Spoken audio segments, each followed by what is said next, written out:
Hello' everyone, আপোনালোক সকলোকে মই বনস্মিতা কুহিপাতলৈ লগতে আজিৰ ক্লাছলৈ স্বাগতম জনাইছো। আশা কৰিছো আপোনালোক সকলোৱে ভালে কুশলে আছে। আজিৰ ক্লাছত আপোনালোকে দেখিব পাৰিছে যেনেকে আমি ইম্পৰ্টেন্ট আৰ্টিকল সমূহ পঢ়িলো। আজিৰ ক্লাছত আমি ডিসকাস কৰিম ইম্পৰ্টেন্ট কনস্টিটিউশনেল এমেন্ডমেন্ট, সংবিধানিক সংশোধন যিবিলাক এক্ট আছে সেই গোটেই কেইখন এক্ট আমি আজিৰ ক্লাছত ডিসকাস কৰিম। গোটেই কেইখন মানে মই এইটো কোৱা নাই আপোনালোকে গোটেই বিলাক ফাৰ্ষ্টৰ পৰা 106 লৈকে পঢ়িব, তেনেকুৱা নহয়। যিবিলাকত ইম্পৰ্টেন্ট চেঞ্জেছ হৈছিলে আমি সেইখিনি ডিসকাস কৰিম, ঠিক আছে। এই ক্লাছটো সকলো ধৰণৰ কম্পিটিটিভ এক্সামৰ কাৰণে ইম্পৰ্টেন্ট হ'ব, বিশেষকৈ ওৱান ডে যিবিলাক গভৰ্ণমেণ্ট এক্সাম হয়, এইবিলাক be it ADRE, be it TET, SSC, banking, railway আটাইবোৰ এক্সামৰ কাৰণে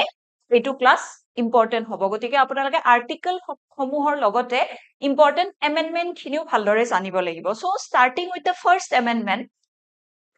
এতিয়া চাওক 26 জানুৱাৰী এই দিনটো কোনটো? এই দিনটো হৈছে এইটো দিন যিদিনাৰ পৰা আমাৰ সংবিধানখন কি হৈছিলে? কাৰ্যকৰী হৈছিলে, কাৰ্যকৰী কৰা হৈছিলে, অৰ্থাৎ ইমপ্লিমেন্ট হৈছিলে, ৰাইট? ইমপ্লিমেন্ট হৈছিলে। গতিকে আপোনালোকে এটা কথা অকমান আমি কেনেকে পঢ়িম জানেনে? অকমান আমি বেকগ্ৰাউণ্ড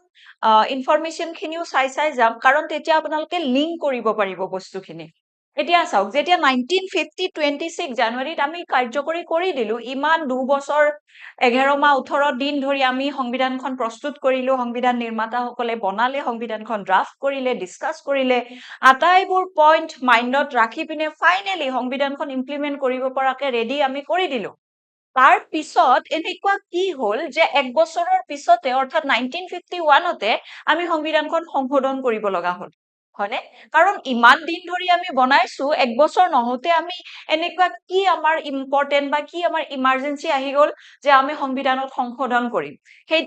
সেইখনেই হৈছে ফাৰ্ষ্ট এমেন্ডমেন্ট। তো ফাৰ্ষ্ট এমেন্ডমেন্ট মই বহুতবাৰ কৈছো, আৰু এইবাৰ যেনেকে আপোনালোকে দেখিছে মোৰ ক্লাছৰ পৰা বহুতখিনি বস্তু এপিএসসি কমন আহিছে, হয়নে? ইম্পৰ্টেন্ট আৰ্টিকলৰ আমি ক্লাছ কৰিছিলো, লগতে ফেষ্টিভেলৰ আমি ক্লাছ কৰিছো, নৰ্থ ইষ্ট ফেষ্টিভেল, তাৰ ওপৰত কুৱেশ্যন আহিছে। আৰু এপিএসসিৰ বহুত বিলাক কুৱেশ্যন পলিটি সেকশনৰ পৰা বহুত বিলাক কুৱেশ্যন কমন আহিছে। গতিকে এই ইম্পৰ্টেন্ট এমেন্ডমেন্ট বিলাকো আপোনালোকে এডিআৰই কাৰণে, টেটৰ কাৰণে, যি এক্সামৰ কাৰণে প্ৰিপেয়াৰ কৰি আছে ইম্পৰ্টেন্ট হ'ব হা। এতিয়া চাওক, মই বহুতবাৰ কৈছো যে আমাৰ হাতত অৰিজিনেলি 395টা আৰ্টিকল আছিলে, 22টা পাৰ্ট আছিলে আৰু 8টা শিডিউল আছিলে ন। গতিকে 1951ত যেতিয়া সংবিধানখনত ফাৰ্ষ্ট এমেন্ডমেন্ট কৰা হল, এতিয়া কি কৰিব লাগিব? আমি কৰিব লাগিব কি, আমি এটা আৰু কি যোগ দিম? আমি এটা আৰু শিডিউল এটা যোগ দি দিলো, সেইটো হৈছে 9th শিডিউল। 9 নম্বৰ শিডিউলটো আমি জইন কৰি দিলো। এতিয়া 9th শিডিউলটো কিয় জইন কৰা হল? 9th শিডিউলত চাব, তেতিয়া মই কৈছো আগতে বাৰু, তথাপিও মই আজি ক্লাছত কবই লাগিব এইখিনি কথা, যে যেতিয়া ব্ৰিটিছাৰসকল গুচি যোৱাৰে পিছত আমাৰ যিখিনি লিডাৰ আছিলে বা আমাৰ যি গভৰ্ণমেণ্ট আছিলে, গভৰ্ণমেণ্টে এইটো ডিসাইড কৰিলে যে এতিয়া যিখিনি দুখীয়া ফাৰ্মাৰ্ছ আছে, পুৱাৰ পিজেন্টছ আছে, এইখিনি সংখ্যক মানুহক আমি কি দিব লাগিব? আমি মাটিখিনি ডিস্ট্ৰিবিউট কৰি দিব লাগিব। কাৰণ আগতে জমিনদাৰ বিলাকে ব্ৰিটিছৰ সময়ত নিজৰ মাজতে বহুতখিনি লেণ্ড একুমুলেট কৰি ৰাখিছিলে, তাৰ ওপৰত খেতি কৰিব দিছিলে কৃষকসকলক, আৰু অকমান বেতন দি পিনে বাকীখিনি পইচা নিজৰ মাজত ৰাখিছিলে, আৰু তাৰ অকমান অংশ ব্ৰিটিছসকলক পে কৰি আছিলে। সো সেইটো কাম কৰিছিলে, আৰু তেনেকুৱাকে জমিনদাৰ সকলৰ ওচৰত বহুত বেছি লেণ্ড আহি গৈছিলে, আৰু পুৱাৰ পিজেন্টছ মানে যিখিনি আমাৰ দুখীয়া শ্ৰেণীৰ মানুহ আছে, তেখেতসকলৰ ওচৰত মাটিটো কমি গৈছিলে। সো সেইটো কাৰণে গভৰ্ণমেণ্টে ডিসাইড কৰিলে, যিহেতু আমি প্ৰিয়াম্বুলতো লিখিছো, আমাৰ ডিপিএছপিত লিখিছো, যে আমি কি কৰিম, যিখিনি ৰিসোৰ্সেস থাকিব সেই ৰিসোৰ্সেস খিনিক আমি ইকুৱেলি ডিস্ট্ৰিবিউট কৰিম হা। তো সেই কাৰণে গভৰ্ণমেণ্টে এইটো থিৰাং কৰিলে যে আচ্ছা, আমি এনেকুৱা এটা শিডিউল এড কৰো যে য'ত আমি কি কৰিম, লেণ্ড ৰিফৰ্ম এক্ট খিনি সোমাই থৈ দিম। এতিয়া কিয় সোমাই থব লগা হল? এই কাৰণে থব লগা হল, চাওক, ৰাইট টু প্ৰপাৰ্টি আমাৰ কি আছিলে? ফাণ্ডামেণ্টেল ৰাইট আছিলে ন। এইটো সময়ত আমাৰ right to property fundamental right হৈ আছে, 31ত আছে, 19ত আছে, প্ৰপাৰ্টি ৰাইট আছে আমাৰ। এতিয়া জমিনদাৰ সকলেতো সুপ্ৰিম কোৰ্টলৈ গুচি গল, যে আমাৰতো এনেকে লেণ্ড লৈ গলে সাংঘাতিক কথা হৈ যাব। গতিকে যিহেতু ৰাইট টু প্ৰপাৰ্টি আমাৰ এটা মৌলিক অধিকাৰ হয় সেইটো আমি পাব লাগিব গতিকে ল্যান্ড ৰিফৰ্ম এক্ট আনিলে বা ল্যান্ড ৰিফৰ্ম কৰিলে মাটিৰ মানে ৰিএলোকেশন কৰিলে জমিনদাৰ সকলৰ ফান্ডামেন্টাল ৰাইট ভায়োলেট হৈ যাব গতিকে সেইটো কাৰণে কি কৰিলে চৰকাৰে এটা কাম কৰিলে চৰকাৰে কি কৰিলে 9 শিডিউল এড কৰি দিলে 9 শিডিউলত কি কৰিব যিবিলাক ল্যান্ড ৰিফৰ্মৰ কাৰণে যিবিলাক আইন আহিব ন সেই আইনখিনি 9 শিডিউলত সোমাই থৈ দিব 9 শিডিউলত সোমাই থোৱা মানে it is beyond judicial review অৰ্থাৎ কি হয় বিয়ন্ড জুডিশিয়াল ৰিভিউ অৰ্থাৎ কি বুলি কম আমি অৰ্থাৎ ইয়াতে আমাৰ ন্যায় ব্যৱস্থাই হাইকোৰ্টে সুপ্ৰিম কোৰ্টে কোনো ধৰণৰ ৰিভিউ কৰিব নোৱাৰে সেই আইনখন সেই একখনৰ ওপৰত কোনো ধৰণৰ সুপ্ৰিম কোৰ্ট বা হাইকোৰ্টৰ কোনো ধৰণৰ সে নাই চাবই নোৱাৰিব চৰকাৰে যি কৰিছে মানে সেই আইনখন চাব নোৱাৰিব বা সেই আইনখন জুডিশিয়ালি ৰিভিউ কৰিব নোৱাৰিব যে সেই আইনখনে কিবা কাবাৰ ভায়োলেট কৰি আছে নেকি ফান্ডামেন্টাল ৰাইট বুজি পাইছে এইখিনি কথা সেই কাৰণে চৰকাৰে কি কৰিলে 9 শিডিউলটো এড কৰি দিলে আমাৰ সংবিধানত এতিয়া মই ইয়াতে এটা কথা মনত কৰাই দিছো আপোনালোকক যে সংবিধানখন এমেন্ডমেন্ট বা সংবিধানখন সংশোধন কৰাৰ পাৱাৰ কাৰ ওচৰত আছে সংবিধানখন সংশোধন কৰাৰ পাৱাৰ আছে কাৰ ওচৰত পাৰ্লিয়ামেন্টৰ ওচৰত সংসদৰ ওচৰত আছে হয়নে পাৰ্লিয়ামেন্টৰ ওচৰত আছে কোনটো আৰ্টিকলৰ আন্ডাৰত আছে আৰ্টিকল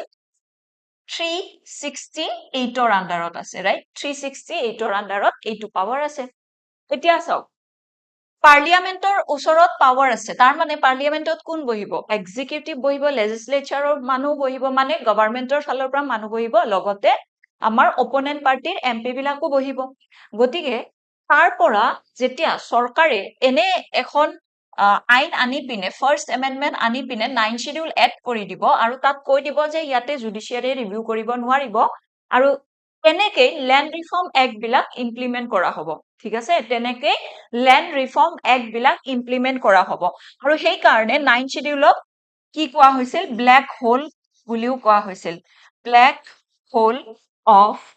ইন্ডিয়ান কনস্টিটিউশন ভাৰতীয় সংবিধানৰ কি হয় ব্ল্যাক হোল হয় ইন্ডিয়ান কনস্টিটিউশন কাৰেক্ট সো এতিয়া বুজি পালে 9 শিডিউল কিয় আনা হৈছিলে সো যিবিলাক এক 9 শিডিউলত সোমাব সেই এক বিলাকত জুডিশিয়াৰিয়ে কোনো ধৰণৰ মাত মাতিব নোৱাৰিব কোনো ধৰণৰ জুডিশিয়াল ৰিভিউ দিব নোৱাৰিব অৰ্থাৎ চৰকাৰে ভাবিছে যে ল্যান্ড ৰিফৰ্ম কৰিম তো কৰিম সেই কাৰণে সংবিধানত প্ৰথমটো এমেন্ডমেন্ট কৰিব লগা হ'ল সংবিধানৰ প্ৰথমটো এমেন্ডমেন্ট কৰিব লগা হ'ল and that means restriction on the fundamental rights yes right to property আছিলে আৰু ৰাইট টু প্ৰপাৰ্টিক ৰেষ্ট্ৰিক্ট কৰা হ'ল যে এতিয়াৰ পৰা কি হ'ব যদি ল্যান্ড ৰিফৰ্ম কৰিবৰ কাৰণে কোনবাৰ ফান্ডামেন্টাল ৰাইট ভায়োলেট হৈও আছে তেতিয়া হলেও আমি কিন্তু কি কৰিম উই উইল ফাৰ্দাৰ মুভ অন ঠিক আছে আমি মুভ অন কৰিম তাৰ মানে আমি ল্যান্ড ৰিফৰ্ম কৰিম আপোনাৰ ফান্ডামেন্টাল ৰাইট যদি ভায়োলেট হৈ আছে সেইটো আমি নাচাও কাৰণ কিয় তেতিয়া জমিনদাৰ সকলৰ লগত এই ইস্যুটো হৈছিলে ঠিক আছে তাৰ পিছত নেক্সট আহিলো আমি next amendment that is 7th number amendment 1956 ঠিক আছে এই ইস্যু বিলাক নহয় কানেক্ট হৈ থাকিব ঠিক আছে কানেক্ট হৈ থাকিব সো আপোনালোকে তেনেকে মন কৰি যাব আৰু ফাৰ্ষ্ট এমেন্ডমেন্টখন অহাৰ পিছতে তো তেনেকে মানে কনফ্লিক্টৰ সৃষ্টি হৈ যায় চৰকাৰ গভৰ্ণমেন্ট আৰু জুডিশিয়াৰ মাজত কনফ্লিক্টৰ সৃষ্টি হৈ যায় সো জমিনদাৰ সকলেতো আমাৰতো সংবিধানত লিখা আছে যে ফান্ডামেন্টাল ৰাইট ভায়োলেট হলে আমি সুপ্ৰিম কোৰ্ট হাইকোৰ্টলৈ যাব পাৰিম নে নাই 32 আৰু 226 ৰ আন্ডাৰত গতিকে এতিয়া যদি ভায়োলেট হৈছে zamindar went to the supreme কোৰ্টে আৰু এটা ৰায় দিব চৰকাৰে আৰু এমেন্ডমেন্ট কৰিব তো তেনেকুৱাকে কেশৱানন্দ ভাৰতী কেছটো লৈকে মানে 1973 লৈকে তেনেকুৱাকে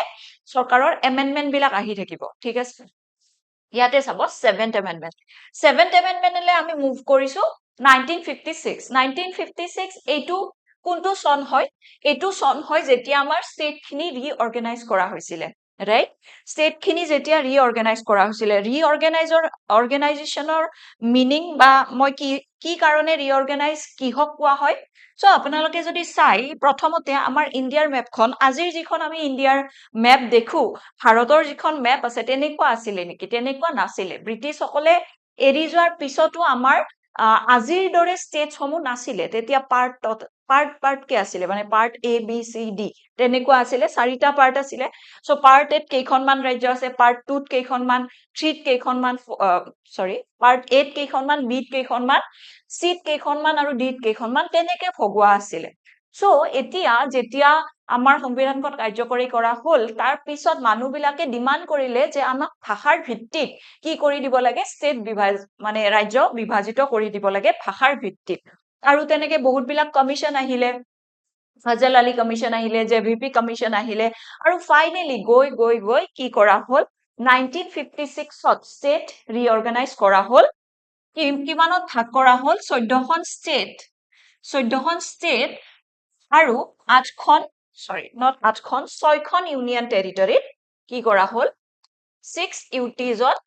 ডিভাইড কৰি দিয়া হ'ল 6 ইউটিজত ডিভাইড কৰি দিয়া হ'ল সো আপোনালোকক সুধিব পাৰে যে 1956ত আমাৰ ওচৰত কিমানখন ৰাজ্য আৰু কিমানখন কেন্দ্ৰীয় শাসিত অঞ্চল আছিলে তেতিয়াহলে আনসাৰটো হ'ব 14খন ৰাজ্য আৰু 6খন ইউনিয়ন টেৰিটৰী আছিলে কেন্দ্ৰীয় শাসিত অঞ্চল আছিলে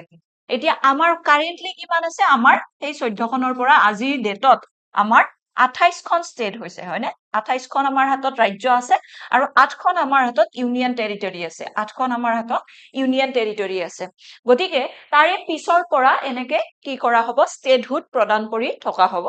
লাহে আমি হেতু ক্লাসো কোনবা এদিন কৰিম তাৰ পৰাও কোৱেশ্চন আহে ওকে সো ষ্টেট ৰিঅৰ্গানাইজেচন কৰিলে তাৰ পিছত আৰু দুটা কাম কৰিছে 7th এমেন্ডমেন্টৰে কোন দুটা কাম এটাটো হৈছে এটো নাম্বাৰ 1 লিখি থক নাম্বাৰ 2 ত লিখিব যে আমাৰ যিখিনি হাই কোৰ্ট আছে ন আমাৰ যিখিনি হাই কোৰ্ট আছে হাই কোৰ্ট খিনিৰ কাৰণে এটা কাম কৰা হ'ল যে এখন হাই কোৰ্টে দুখন বা তাতকৈ বেছি ৰাজ্যৰ হাই কোৰ্ট হিচাপে থাকিব পাৰে ঠিক আছে যেনেকে আমাৰ গুৱাহাটী হাই কোৰ্ট 4খন ৰাজ্যৰ জুৰিসডিকশন আছে ইয়াতে সো হেইটো কামো 7th এমেন্ডমেন্টৰে কৰা হ'ল যে ওৱান হাই কোৰ্ট এখন হাই কোৰ্ট থাকিব পাৰে দুখন বা তাতকৈ বেছি ৰাজ্যৰ কাৰণে ঠিক আছে হাই কোৰ্টৰ কামটো কৰা হ'ল 3rd নম্বৰ পইণ্টত আৰু এটা লিখিব গভৰ্ণৰ ৰাজ্যপালৰ ক্ষেত্ৰত কি কৰা হ'ল ৰাজ্যপালৰ ক্ষেত্ৰত কৰা হ'ল কি এজন ব্যক্তিয়ে দুখন বা তাতকৈ বেছি ৰাজ্যৰো ৰাজ্যপাল হিচাপে নিয়োজিত হ'ব পাৰে মই কি কলো এজন ব্যক্তিয়ে দুখন বা তাতকৈ বেছি ৰাজ্যৰো ৰাজ্যপাল হিচাপে নিয়োজিত হ'ব পাৰে গতিকে 7th এমেন্ডমেন্ট মনত ৰাখিবলৈ আপোনালোকৰ ইজি হ'ব কেনেকে ইজি হ'ব এটাটো ষ্টেট ৰিঅৰ্গানাইজেচনটো মনত থাকিব সেকেন্ড আৰু থাৰ্ড নাম্বাৰটো আপোনালোকে এনেকে মনত ৰাখিব যে এখন হাইকোৰ্ট দুখন বা তাতকৈ বেছি ষ্টেটৰ কাৰণে থাকিব পাৰে লগতে এজন গভৰ্ণৰ দুখন বা তাতকৈ বেছি ৰাজ্যৰ গভৰ্ণৰ হিচাপে নিয়োজিত হ'ব পাৰে নিযুক্তি হ'ব পাৰে ঠিক আছে সো 7th এমেন্ডমেন্ট ডান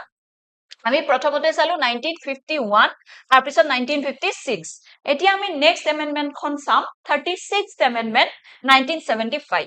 36th এমেন্ডমেন্ট 1975 ৰ দ্বাৰা সিকিমক আমাৰ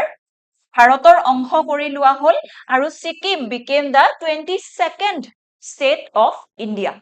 সো সিকিম আগতে আমাৰ ষ্টেট নাছিলে তাৰ পিছত ৰেফাৰেন্ডাম কৰা হ'ল মানুহখিনি খুদা হ'ল যে আপোনালোকে ইণ্ডিয়াৰ পাৰ্ট হ'ব নে নাই মানুহখিনি হা কৰিলে মানুহখিনিয়ে ক'লে যে আমাক আৰু মনাৰ্কিয়ান ৰুল নালাগে আমি ৰজাৰ আন্ডাৰত থাকিব নিবিচাৰো আমি ভাৰতৰ পাৰ্ট হিচাপে থাকিব বিচাৰো আৰু under article 2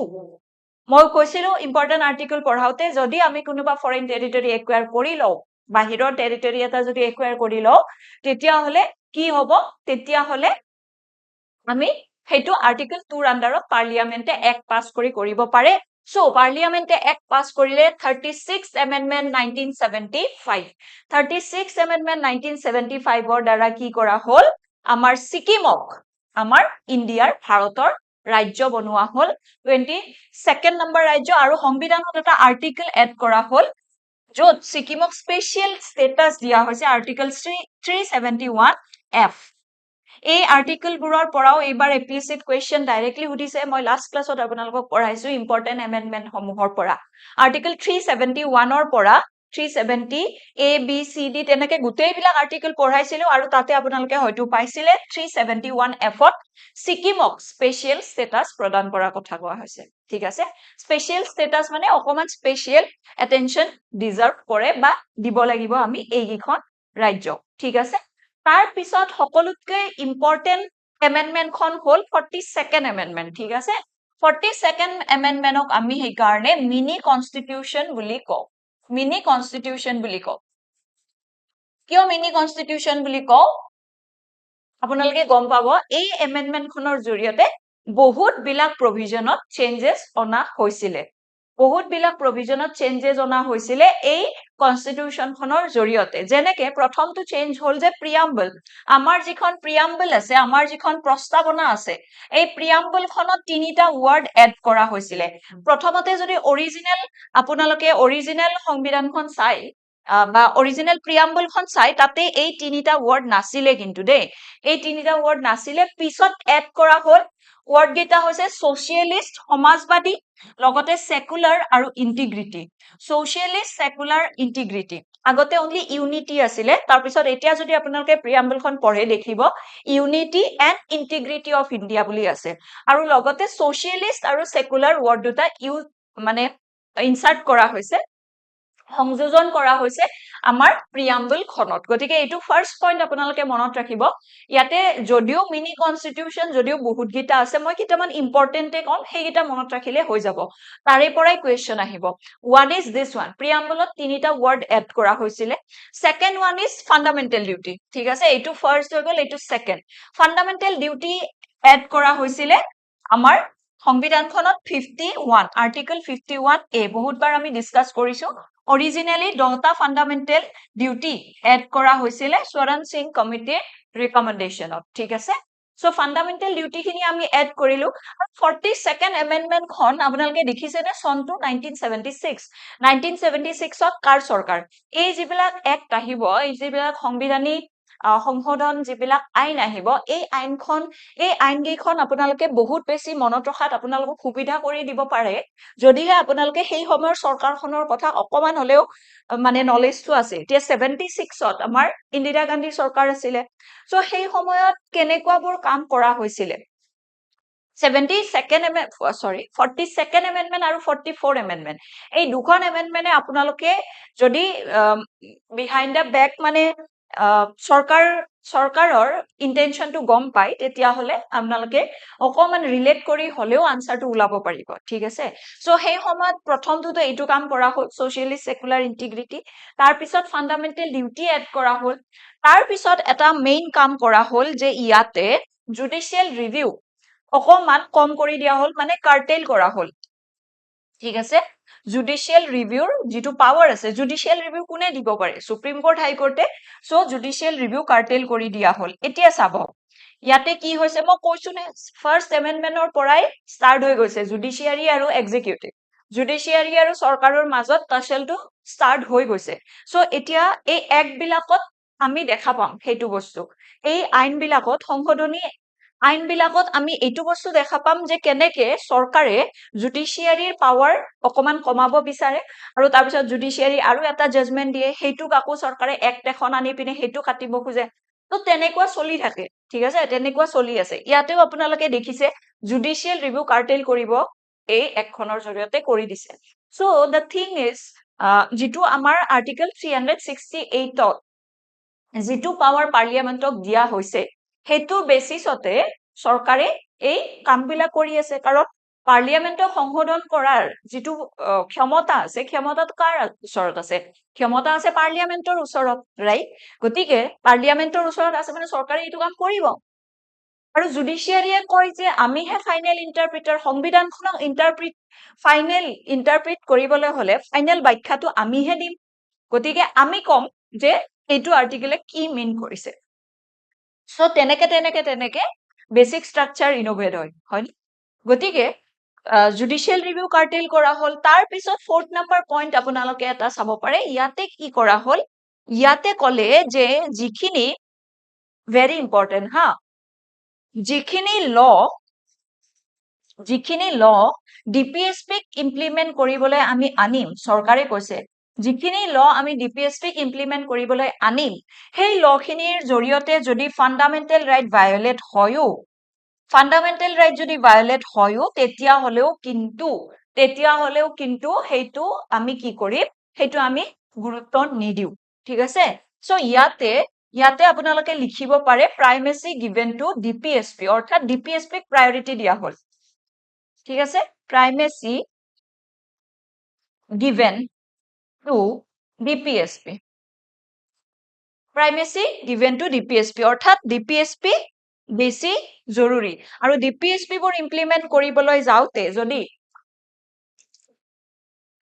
fundamental right violet হয় তেতিয়া হলে কিন্তু হেতু জুডিশিয়াৰীয়ে কি কৰিব নোৱাৰিব সেই একখনক ইনভ্যালিড ডিক্লেয়াৰ কৰিব নোৱাৰিব বুলি কৈ দিয়া হল সো ইয়াতে আপোনালোকে হয়তো লজিকটো গম পাইছে যে চৰকাৰে কি কৰিব বিচাৰিছে চৰকাৰে ল্যান্ড ৰিএলোকেট কৰিব বিচাৰিছে ল্যান্ডটো ইকুৱেলি ডিস্ট্ৰিবিউট কৰিব বিচাৰিছে কিন্তু while doing that কিছুমান মানুহৰ কিছুমান a certain section of people's fundamental right got violated so সেইকাৰণে ইস্যুটো হৈছে আৰু সেইকাৰণে চৰকাৰে এইটো কথা কৈছে যে চাও ডিপিএসপি খিনি ইমপ্লিমেন্ট কৰিবলৈ যাওতে যদি ফান্ডামেন্টাল ৰাইট ভায়োলেট হয় তেতিয়া হলেও কিন্তু হেতু ইনভ্যালিড বুলি ডিক্লেয়াৰ কৰিব নোৱাৰিব জুডিশিয়াৰীয়ে so it's a power gap between judiciary and government right judiciary আৰু গভৰ্ণমেন্টৰ মাজত এইটো চলি আছে তাৰ পিছত ইয়াতে কি কৰা হল জানেনে ইয়াতে কোৱা হল যে প্ৰেসিডেন্ট যিগৰাকী প্ৰেসিডেন্ট আমাৰ থাকিব প্ৰেসিডেন্টে একদম প্ৰেসিডেন্ট কি হয় প্ৰেসিডেন্ট বাধ্য হয় যে প্ৰেসিডেন্টক যি এইড আৰু এডভাইস দিয়া হয় সেইমতে প্ৰেসিডেন্টে কাম কৰিব লাগিব প্ৰেসিডেন্টে সেইমতে কাম কৰিব লাগিব ইট ইজ ম্যান্ডেটৰী ফৰ হিম অৰ হাৰ ঠিক আছে ম্যান্ডেটৰী কৰি দিলে যে president bound to act upon the advice of the whom prime minister advice of the prime minister বা cabinet আৰু ঠিক আছে সো প্ৰেসিডেন্টৰ কামটো কৰা হল তাৰ পিছত আৰু এটা কাম কৰিলে দেই তাৰ পিছত কি কৰিলে জানেনে লোকসভাৰ সময়সীমা বঢ়াই দিয়া হল লোকসভাৰ কাৰ্যকাল 6 বছৰ কৰি দিয়া হৈছিল তাৰ পিছত আকৌ 44 এদি 5 বছৰে কৰা হল বাৰু কিন্তু ইয়াতে লোকসভাৰ কাৰ্যকালটো বঢ়াই দিয়া হৈছিল এডমিনিষ্ট্ৰেটিভ ট্ৰিবিউনেল বিলাক আনিলে প্ৰথমবাৰৰ কাৰণে এডমিনিষ্ট্ৰেটিভ ট্ৰিবিউনেল বিলাক খোলা হল তাৰ পিছত আৰু এটা ইম্পৰ্টেন্ট কাম কৰিছিলে পাঁচটা সাবজেক্ট ষ্টেট লিষ্টৰ পৰা নি পিনে পাঁচটা সাবজেক্ট ষ্টেট লিষ্টৰ পৰা নি পিনে কোড দি দিলে কনকাৰেন্ট লিষ্টত দি দিলে যেনেকে ফৰেষ্ট হৈ গল পাঁচটা সাবজেক্ট ষ্টেট লিষ্টৰ পৰা নি কনকাৰেন্ট লিষ্টত দি দিলে ফৰেষ্ট হৈ গল এডুকেশন হৈ গল ফৰেষ্ট এডুকেশন আমাৰ তিনিখন লিষ্ট আছে ন union list state list concurrent list so তাৰে পাঁচটা মানে ষ্টেট লিষ্টৰ পৰা পাঁচটা সাবজেক্ট লৈ গল কলৈ কনকাৰেন্ট লিষ্টলৈ লৈ গল হয়নে এডুকেশন ফৰেষ্ট ৱেইট আৰু মেজাৰ্স প্ৰটেকশন অফ ওয়াইল্ড এনিমেল আৰু এডমিনিষ্ট্ৰেচন অফ জাস্টিস এই পাঁচটা সাবজেক্ট কেতিয়াবা এই গিটাৰ বিষয়েও সুধে হা weights and measures protection of wildlife protection of wildlife আৰু এটা হৈছে এডমিনিষ্ট্ৰেচন অফ জাস্টিস এইগিটা আগতে ষ্টেট লিষ্টত আছিলে এডমিনিষ্ট্ৰেচন অফ জাস্টিস এইগিটা আগতে ষ্টেট লিষ্টত আছিলে এইগিটাক লৈ গল কনকাৰেন্ট লিষ্টলৈ কনকাৰেন্ট লিষ্ট সো ইউনিয়ন লিষ্টত বৰ্তমান কেইটা সাবজেক্ট আছে একেলগে এইখিনিও ৰিভাইজ কৰি থৈ দিও বৰ্তমান আছে 100টা সাবজেক্ট অৰিজিনালি আছিলে 97টা ষ্টেট লিষ্টত কেইটা সাবজেক্ট আছে ষ্টেট লিষ্টত বৰ্তমান কেইটা সাবজেক্ট আছে কনকাৰেন্ট লিষ্টত বৰ্তমান কেইটা সাবজেক্ট আছে কনকাৰেন্ট লিষ্টত এতিয়া 52টা সাবজেক্ট আছে 47টা আছিলে সৰি yes 47টা আছিলে কাৰণ এই পাঁচটা লৈ আনিছে ন এই পাঁচটা লৈ আনিলে ষ্টেট লিষ্টৰ পৰা আৰু ষ্টেট লিষ্টত আগতে আছিলে 66টা সাবজেক্ট কাৰেন্টলি আছে 61টা সাবজেক্ট আগতে আছিলে 66টা ঠিক আছে ওকে এইগিটা 42nd এমেন্ডমেন্টৰে কৰা হল সো 42nd এমেন্ডমেন্ট গম পালে নহয় মিনি কনস্টিটিউশন বুলি কেনেকে কোৱা হয় মই একেবাৰে ইম্পৰ্টেন্ট খিনি কৈছো সৰু সুৰা আৰু বহুত চেঞ্জেস কৰিছিলে প্ৰিয়াম্বলত তিনিটা ওয়াৰ্ড সোশিয়ালি সেকুলাৰ ইন্টিগ্ৰিটি তাৰ পিছত ফান্ডামেন্টাল ডিউটি এড কৰা হল 51A 10টা ফান্ডামেন্টাল ডিউটি এড কৰা হল পিছত 86 এৰে আৰু এটা এড কৰা হৈছে আৰু it makes the total number of fundamental duty 11 বৰ্তমান 11টা আমাৰ মৌলিক কৰ্তব্য আছে জুডিশিয়াল ৰিভিউ কাৰ্টেল কৰা হল ডিপিএসপি বেছি প্ৰায়োৰিটি দিয়া হ'ব ইন দা সেন্স কি যদি কিবা ডিপিএসপি ইমপ্লিমেন্ট কৰিবলৈ যাওতে ফান্ডামেন্টাল ৰাইট ভায়োলেট হয় তেতিয়া হলে হেইটো লক জুডিশিয়াৰীয়ে ইনভ্যালিড ঘোষণা কৰিব নোৱাৰিব তাৰ পিছত নেক্সট পইণ্টটো হল যে president is bound to act on the advice of the ক্যাবিনেটৰ এডভাইস লাগিব তাৰ পিছত নেক্সটটো মই কৈছিলো যে ইয়াতে কি কৰা হ'ব 5টা সাবজেক্টত ষ্টেট লিষ্টৰ পৰা নি পিনে কনকাৰেন্ট লিষ্টত সোমাই দিলে লগতে লোকসভাৰ টেনিউৰটো 6 ইয়াৰ্ছলৈকে বঢ়াই দিয়া হৈছিলে তাৰ পিছত যেনিবা আৰু 5 ইয়াৰ্ছ কৰিব নেক্সট একখনত আৰু এডমিনিষ্ট্ৰেটিভ ট্ৰিবিউনেল খুলিছিলে লগতে এটা কথা মন কৰিব যেটো আমাৰ ইমাৰ্জেন্সি ডিক্লেয়াৰ কৰিছিলে ন এইখিনি সময়তে ইমাৰ্জেন্সি আহিছিলে সো ইমাৰ্জেন্সিৰ সময়ত কি কৰা হৈছিলে এটো মই পিছৰখন এক্টত কলে বেছি ভাল হ'ব এটো কৰা হ'ব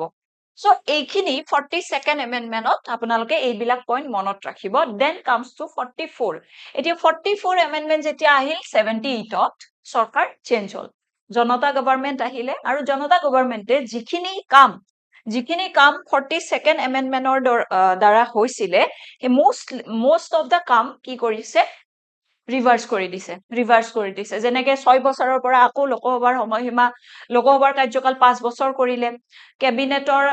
আৰু প্ৰেসিডেন্টক যে কৈছিলে যে president is bound to act on da aid and advice of da cabinet সেইটো এবাৰ প্ৰেসিডেন্টে নাকচ কৰিব পাৰিব সেইটো কৰিলে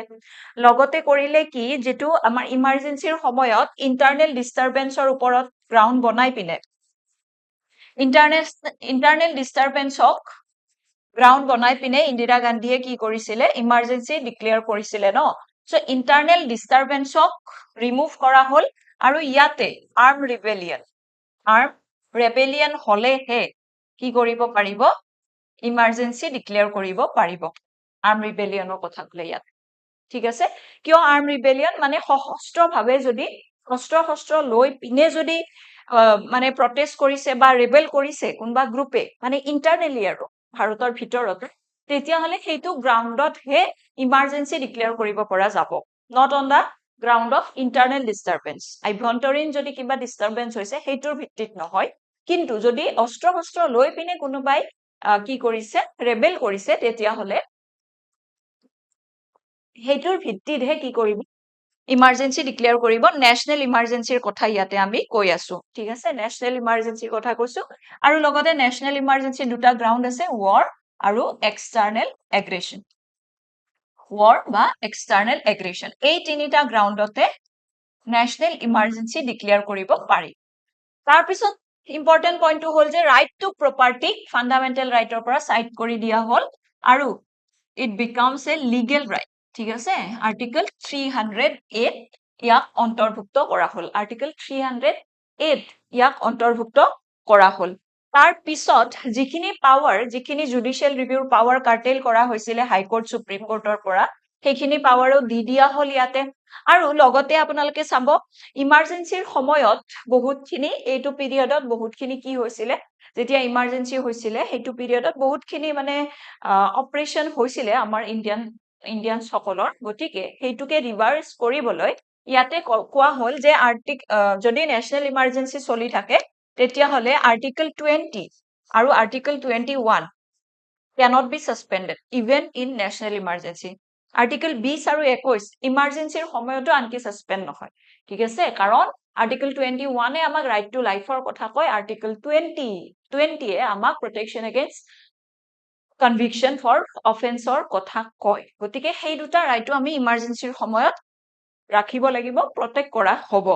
গতিকে 44ত আপোনালোকে দেখিছে যিখিনি কাম 42nd এ কৰিছিলে সেইখিনি কাম 44 এ ৰিভাৰ্স কৰি দিলে কাৰণ চেঞ্জ ইন দা গভৰ্ণমেন্ট ঠিক আছে change in the government okay next আমি এক চাম 52nd 1985 মই যিকিখন এক কৈছো সেইখিনি আপোনালোকে চালে হ'ব one day examৰ কাৰণে it is more than sufficient okay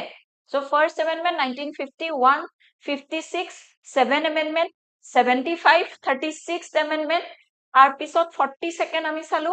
44 আমি চালো এইবাৰ আহিছো আমি 52nd 1985 anti defection law so anti defection is basically जिसके थाली में खाया उसी थाली में छेद करना অৰ্থাৎ যিটো দলত আপুনি আছিলে যিটো দলৰ পৰা যিটো পলিটিক্যাল পাৰ্টিৰ পৰা আপুনি মেম্বাৰশিপ লৈ পিনে ইলেকশনত জয়ী হল সেইটো পাৰ্টিকে যদি আপুনি পিছত কি কৰি দিয়ে এৰি দিয়ে তেতিয়া হলে আপোনাৰ ওপৰত ডিফেকশনৰ চাৰ্জেস লাগিব পাৰে তেতিয়া সেইটো সময়ত বহুত বিলাক এমপিয়ে কি কৰিছিলে দল বিলাক সঘনাই চেঞ্জ কৰি আছিল আজি এইটো দলত কালি সেইটো দলত আয়া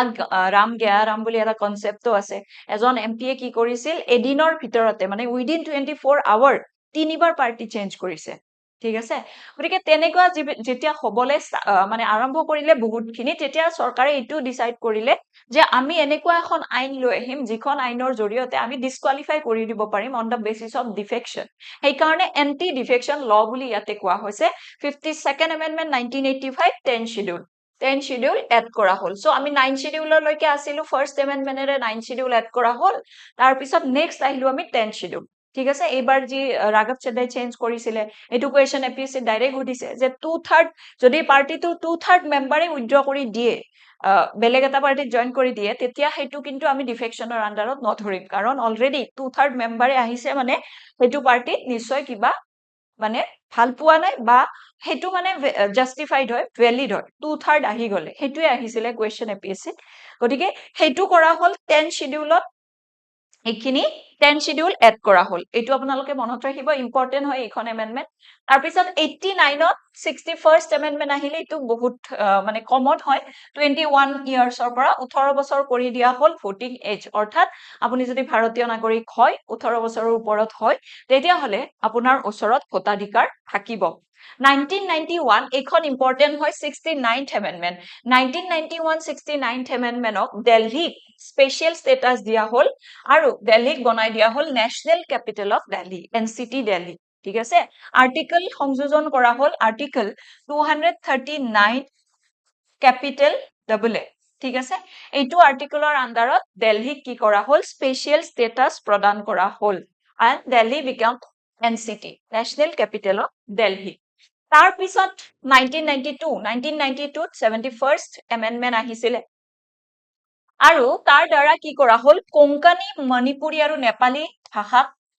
সংযোজন কৰা হল আমাৰ 8 শিডিউলত ঠিক আছে এটা কথা মন কৰিব 21st amendment 21st constitutional amendment act 1967 21st constitutional amendment act 1957 এৰে 67 এৰে সিন্ধি ল্যাঙ্গুৱেজক এড কৰা হৈছিলে ঠিক আছে এইবিলাক মেচ দা ফলোইং বিভিন্ন ধৰণে এইবিলাক প্ৰশ্ন আহিব পাৰে ওকে সিন্ধি ল্যাঙ্গুৱেজ এড কৰা হৈছিল আৰু এটা কথা মনত ৰাখিব অৰিজিনালি আমাৰ 8 নম্বৰ শিডিউলত only 14টা ল্যাঙ্গুৱেজ হে আছিলে only 14টা ল্যাঙ্গুৱেজ হে আছিলে তাৰ পিছত 67ত সিন্ধিক এড কৰা হল হৈ গল 15টা তাৰ পিছত 92ত তিনিটা এড কৰা হল 15 16 17 18 18টা ল্যাঙ্গুৱেজ হৈ থাকিলে আমাৰ 8 শিডিউলত till 1992 ঠিক আছে 1992 লৈকে তিনিটা সৰি 18টা ল্যাঙ্গুৱেজ হৈ থাকিলে আৰু তাৰ পিছত 92nd এমেণ্ডমেণ্ট মই ইয়াতে লৈ আহিছো 92nd এমেণ্ডমেণ্টত আৰু চাৰিটা এড কৰা হল ঠিক আছে 92nd amendment 2003 Bodo Dogri Maithili Santhali sorry चारिटा ল্যাঙ্গুৱেজ এড কৰা হল बोडो डोगरी मैथिली सन्थाली অৰ্থাৎ 18ৰ লগত আৰু চাৰিটা যোগ দিয়ক কেইটা হৈ যাব আমাৰ টোটাল 22টা ল্যাঙ্গুৱেজ সো 8 নম্বৰ শিডিউলত এইটো কোৱেশ্চনো এপিএসসি সুধিছে এইবাৰ 8 নম্বৰ শিডিউলত আমাৰ 22টা ল্যাঙ্গুৱেজ আছে আৰু আমাৰ ক্লাসিক্যাল ল্যাঙ্গুৱেজ হয় 11টা অৰিজিনাল এই 14টা ল্যাঙ্গুৱেজত ন অৰিজিনাল যি 14টা ল্যাঙ্গুৱেজ আছিলে এই 14টা ল্যাঙ্গুৱেজত আমাৰ অসমীয়াও আছিলে originally classical sorry not classical official language official language and classical language are two different thing okay classical language is ধ্ৰুপদী ভাষা যেনেকে আমাৰ এতিয়া বৰ্তমান কি কৰা হল অসম বিধানসভাত আমাৰ অসমীয়া ইংলিশ বড়োৰ লগতে আৰু এটা ভাষা সংযোজন কৰা হল হিন্দী ভাষাটো গতিকে তেনেকে অফিশিয়াল ল্যাঙ্গুৱেজ হিচাপে সংযোজন কৰা হৈছে সো অফিশিয়াল ল্যাঙ্গুৱেজ আমাৰ হাতত 22টা আছে কিন্তু ক্লাসিক্যাল ল্যাঙ্গুৱেজ ধ্ৰুপদী ভাষা হৈছে আমাৰ 11টা আমাৰ অসমীয়া ভাষা দুয়োটাতে আছে অফিশিয়াল ল্যাঙ্গুৱেজতো আছে ক্লাসিক্যাল ল্যাঙ্গুৱেজতো আছে ঠিক আছে এইটো কোৱেশ্চনো এইবাৰ আমাৰ পৰীক্ষাত এপিএসসি সুধিছিলে নেক্সট 73rd amendment আহিলে 1992 again 73rd amendment panchayati raj system add কৰা হল article কিহৰ পৰা 243 ৰ পৰা 243 লৈকে গোটেইখিনি পঞ্চায়তৰ প্ৰভিজন সমূহ দিয়া হল আৰু সেম তাৰে নেক্সট এমেণ্ডমেণ্ট ইয়াৰটো সেম হয় নেক্সট এমেণ্ডমেণ্ট 74ত আহিলে মিউনিসিপালিটি আৰু ইয়াতেও আৰ্টিকল 243 ওৰ পৰা 243 ZG লৈকে মিউনিচিপালিটি অৰ্থাৎ নগৰসমূহত চহৰসমূহত কেনেকুৱা ব্যৱস্থা লোকেল লেভেলত কেনেকুৱা গভৰ্নেন্স কৰা হ'ব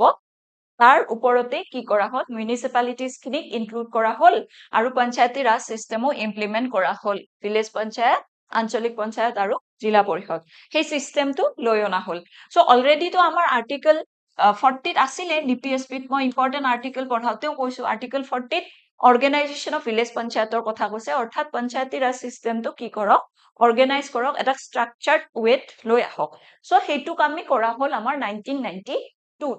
Next amendment, 86th amendment 2002. পঢ়িছো আমি 86th amendment right to education. Right to education article 21A. Right 21A ৰ আন্ডাৰত লৈ অনা হ'ল আৰু 6 পৰা 14 বছৰৰ প্ৰত্যেক শিশুৱে কি লাভ কৰিব লাগিব এই শিক্ষা লাভ কৰিব লাগিব সেইটো তেওঁলোকৰ মৌলিক অধিকাৰ হয় ঠিক আছে এইটো এড কৰা হ'ল ইম্পৰ্টেন্ট হয় এইটা article 91st Amendment 2003 91st Amendment 2003 কৰা হ'ল কি limit on the size of council of minister এইখন আইনো ইম্পৰ্টেন্ট হয় সো ইয়াতে কি কৰা হ'ল যে যিখিনি আমাৰ টোটেল ষ্ট্ৰেংথ থাকিব আমাৰ লোকসভাৰ হৈ গ'ল বিধানসভাৰ হৈ গ'ল তো টোটেল ষ্ট্ৰেংথৰ পৰা only 15% হে কি কৰিব পাৰিব 15% হে কি কৰিব পাৰিব মন্ত্ৰী হ'ব পাৰিব মিনিষ্টাৰ হ'ব পাৰিব only 15% মিনিষ্টাৰ হ'ব পাৰিব ওকে মিনিষ্টাৰ হ'ব পাৰিব সো লোকসভাৰ আমাৰ টোটেল ষ্ট্ৰেংথ কিমান হয় 543 15% যিমান হ'ব হিমান খিনিহে মন্ত্ৰিত্ব লাভ কৰিব তাতকে আমি অধিক কৰি নিদিও বা দিব নোৱাৰে হেতু কৰি দিয়া হ'ল লিমিট লগাই দিয়া হ'ল যে কাউন্সিল অফ মিনিষ্টাৰ কিমান হ'ব সো যিখিনি এমপি আহিছে যিখিনি ৰুলিং পাৰ্টিৰ বা যিখিনি মেজৰিটি পাৰ্টিৰ ফালৰ পৰা এমপি আহিছে সকলোকেতো গভৰ্ণমেন্টে কি নিদিয়ে মন্ত্ৰিত্বটো নিদিয়ে সো হেতু প্ৰাইম মিনিষ্টাৰে ডিসাইড কৰে চিফ মিনিষ্টাৰে ডিসাইড কৰে গতিকে হেতুতে এটা লিমিট লগাই দিয়া হ'ল 15% কৰা হ'ল তাৰ পিছত 92nd amendment আমি অলৰেডি পঢ়িলো তাৰ পিছত 97th amendment 7th amendment again important 2011 cooperative societies got constitutional status অৰ্থাৎ সমবায় সমিতি cooperative society মানে সমবায়